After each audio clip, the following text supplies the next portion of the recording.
Hello viewers, আসসালামু আলাইকুম। আপনারা আম গাছে কীভাবে কলম করবেন দেখেন। আম কলম করার একটা সহজ পদ্ধতি। এই দেখেন, 3 ভাগের 1 ভাগ নেবেন। এই দেখেন, ঠিক যতক্ষণ ফার্সি আমি সায়নটাও অতক্ষণ ফেরে নিব। দুও দিক দেখেন, এই দেখেন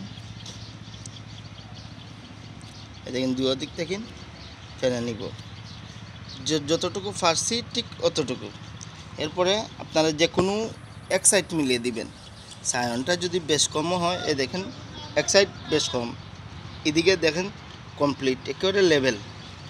এরপরে আপনারা একটা 01 পলিথিন নেবেন, নিয়ে এটা সুন্দর করে পেঁচে দিবেন, যাতে এই জুড়াতে হাওয়া বাতাস এবং পানি যাতে প্রবাহিত না হওয়ার কারণে এই ফিতাটা বেঁধে দেওয়া। আপনারা টাইট করে বেঁধে দিবেন।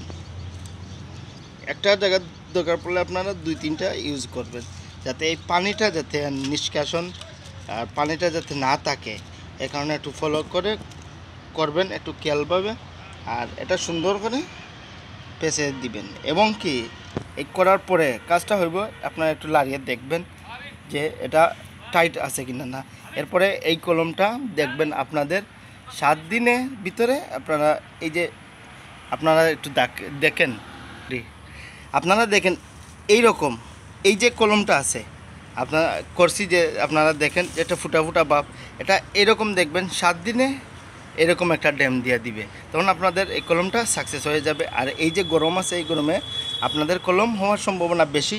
আর আমার চ্যানেলটা সাবস্ক্রাইব করবেন, পেজটা ফলো করবেন, লাইক কমেন্ট শেয়ার করবেন, যাতে আপনাদেরকে আরও নতুন নতুন ভিডিও আমি দেখাইতে পারি, বুঝাইতে পারি, আপনাদেরকে শিখাইতে পারি। আসসালামু আলাইকুম।